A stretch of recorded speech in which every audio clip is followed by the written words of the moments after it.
ಕಾರ್ಯಕ್ರಮಕ್ಕೆ ಆಗಮಿಸಿರ್ತಕ್ಕಂಥ ಎಲ್ಲ ವೇದಿಕೆಗೆ ಆಗಮಿಸಬೇಕಾಗಿ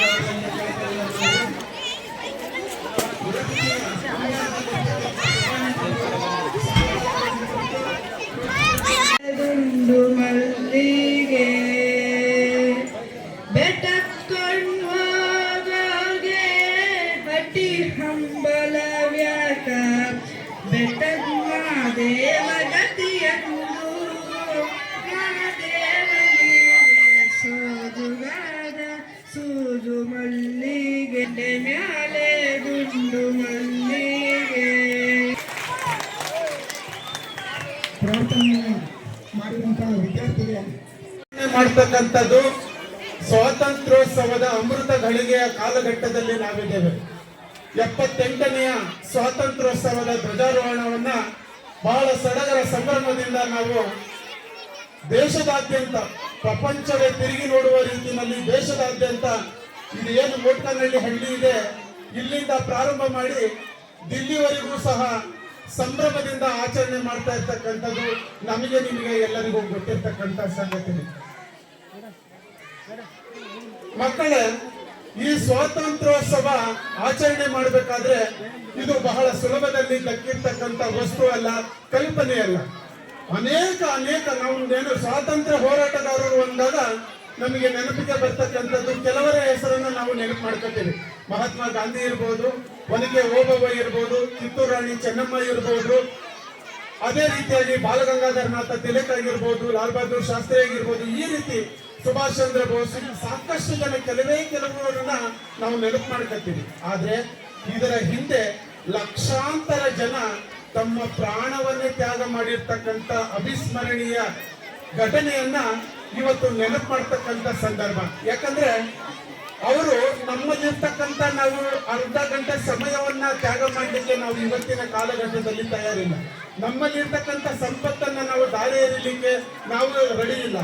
ಆದ್ರೆ ಪ್ರಾಣವೇ ಹೋಗುತ್ತೆ ಅಂತ ಅವ್ರಿಗೆ ಗೊತ್ತಿದ್ರು ಸಹ ದೇಶಕ್ಕೋಸ್ಕರ, ಭಾರತಾಂಬೆಗೋಸ್ಕರ, ಭಾರತಕ್ಕೋಸ್ಕರ ನನ್ನ ಪ್ರಾಣವನ್ನೇ ತ್ಯಾಗ ಮಾಡ್ತೀನಿ ಅಂತೇಳಿ ಹೋರಾಟದಿಂದ ಕೆಚ್ಚೆದೆಯಿಂದ ಹೋರಾಟವನ್ನ ಮಾಡಿ ತಮ್ಮ ಪ್ರಾಣವನ್ನೇ ತ್ಯಾಗ ಮಾಡಿ ನಮಗೆ ಸ್ವಾತಂತ್ರ್ಯವನ್ನ ತಂದು ಕೊಟ್ಟಿರ್ತಕ್ಕಂಥ ಫಲವಾಗಿ ನಾವಿವತ್ತು ಇಷ್ಟೊಂದು ಸಂಭ್ರಮದ ಆಚರಣೆಯನ್ನ ಮಾಡ್ತೇವೆ.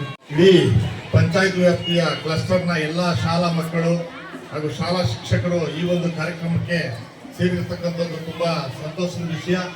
ಇದರ ಜೊತೆಗೆ ನಮ್ಮ ಜಯ ಕರ್ನಾಟಕ ಸೇನೆಯ ಪದಾಧಿಕಾರಿಗಳು ನಮ್ಮ ಮಧು ಸರ್ ಅವರ ಅಧ್ಯಕ್ಷತೆಯಲ್ಲಿ ಮಕ್ಕಳಿಗೆ ಸಿಹಿ ವಿತರಣೆ, ಪುಸ್ತಕ, ಪೆನ್ನು ಮತ್ತೆ ಕೆಲವು ಅವಶ್ಯಕ ವಸ್ತುಗಳ ಒಂದು ಶಾಲೆಗೆ ಕೊಡುಗೆಯಾಗಿ ಕೊಡಲು ಬಂದಿದ್ದಾರೆ. ಅವರಿಗೆಲ್ಲರಿಗೂ ಕೂಡ ಈ ಒಂದು ಶಾಲೆಯ ಪರವಾಗಿ ಹೃತ್ಪೂರ್ವಕ ಅಭಿನಂದನೆಗಳನ್ನ ಸಲ್ಲಿಸ್ತಾ ಇದ್ದೇವೆ. ಮತ್ತೆ ಅದೇ ರೀತಿ ಈ ಒಂದು ಸ್ವಾತಂತ್ರ್ಯಕ್ಕೋಸ್ಕರ ಲಕ್ಷಾಂತರ ಮಂದಿ ತಮ್ಮ ಪ್ರಾಣವನ್ನ ತ್ಯಾಗ ಮಾಡಿದ್ದಾರೆ. ಅವ್ರನ್ನೆಲ್ಲ ಸ್ಮರಿಸುತ್ತಾ ದೇಶಕ್ಕೆ ಏನಾದರೂ ಕೊಡುಗೆಯನ್ನ ಕೊಡೋದ್ರ ಮೂಲಕ ಈ ಇಂದಿನ ಮಕ್ಕಳೇ ಮುಂದಿನ ಪ್ರಜೆಗಳು ಅಂತಕ್ಕಂಥ ಮಾತಿಗೆ ಎಲ್ಲರೂ ಧ್ವನಿಗೂಡಿಸ್ಬೇಕು.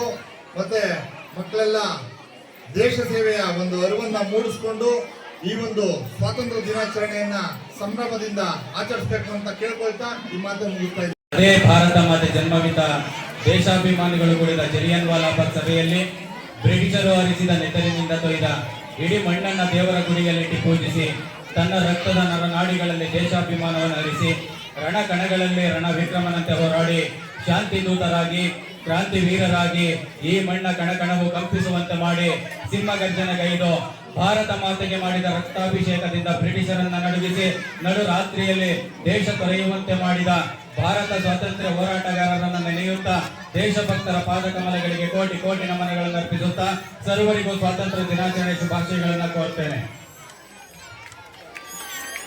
ಈ ಒಂದು ಸುಸಂದರ್ಭದಲ್ಲಿ ಕರ್ನಾಟಕ ಜಯ ಕರ್ನಾಟಕ ಸಂಘಟನೆಯ ವತಿಯಿಂದ ಇವತ್ತು ಈ ಒಂದು ವಿಶೇಷ ಕಾರ್ಯಕ್ರಮ, ಈ ಒಂದು ಸ್ವಾತಂತ್ರ್ಯೋತ್ಸವದ ಜೊತೆಯಲ್ಲಿ ನಡೀತಾ ಇರತಕ್ಕಂತ ಸಂದರ್ಭದಲ್ಲಿ ಗಾಂಧಿ ಮಹಾತ್ಮನಿಗೆ ದೇಶ ಶಾಂತಿಯ ಕನಸು, ಅಲೆಕ್ಸಾಂಡರ್ನಿಗೆ ಸಾಮ್ರಾಟನಾಗುವ ಕನಸು. ನಾವು ಕನಸನ್ನ ಕಾಣಬೇಕಂತ ಏನಾದ್ರೂ ಸಾಧನೆ ಮಾಡಬೇಕು ಅಂತ ಹೇಳಿದ್ರೆ ಆ ಕಾರಣಕ್ಕಾಗಿ ಅಲೆಕ್ಸಾಂಡರನಿಗೆ ಸಾಮ್ರಾಟನಾಗುವ ಕನಸು.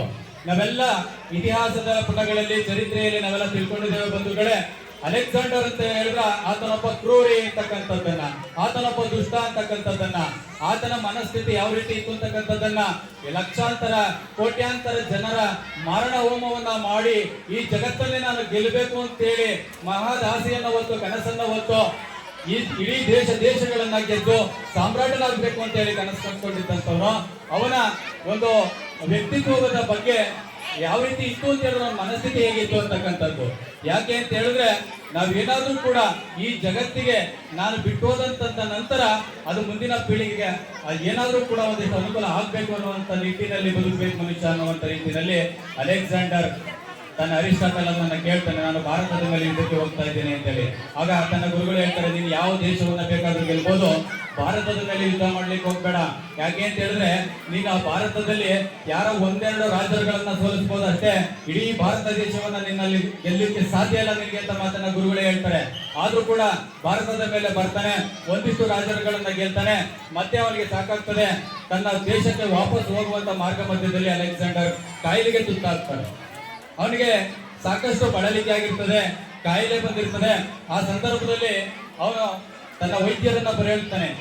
ಆ ವೈದ್ಯರನ್ನ ಬರೆಯಲಿ ಹೇಳ್ತಾನೆ, ನಾನು ಬದುಕಬೇಕು, ಇಡೀ ಜಗತ್ತಿಗೆ ಸಾಮ್ರಾಟನಾಗಬೇಕು ಅಂತ ಹೊಡ್ಕೊಳ್ತಕ್ಕಂಥ ನಾನು, ಆ ಕಾರಣಕ್ಕಾಗಿ ನಾನು ಬದುಕಲೇಬೇಕು, ನನ್ನನ್ನ ಉಳಿಸಿ ಅಂತಕ್ಕಂಥ ಮಾತನ್ನು ಕೇಳಿದಾಗ ಆ ವೈದ್ಯರು ತಪಾಸಣೆ ಮಾಡಿ ಹೇಳ್ತಾರೆ, ನೀನು ಯಾವುದೇ ಕಾರಣಕ್ಕೆ ಇನ್ನು ಕೆಲವು ದಿನಗಳು ಮಾತ್ರ ಬದುಕಿರ್ತೀಯ, ನೀನು ಉಳಿಯೋದಿಲ್ಲ ಅಂತಕ್ಕಂಥ ಮಾತನ್ನು ಹೇಳ್ತಾರೆ. ಆಗ ಅವನು ಹೇಳ್ತಾನೆ, ನಾನು ಗೆದ್ದಿರ್ತಕ್ಕಂಥ ಅಷ್ಟು ದೇಶಗಳನ್ನ, ನನ್ನಲ್ಲಿರ್ತಕ್ಕಂಥ ಅಷ್ಟು ಸಂಪತ್ತನ್ನ ನಿನಗೆ ಕೊಡ್ತೇನೆ, ನನ್ನ ಜೀವ ಉಳಿಸುವಂತ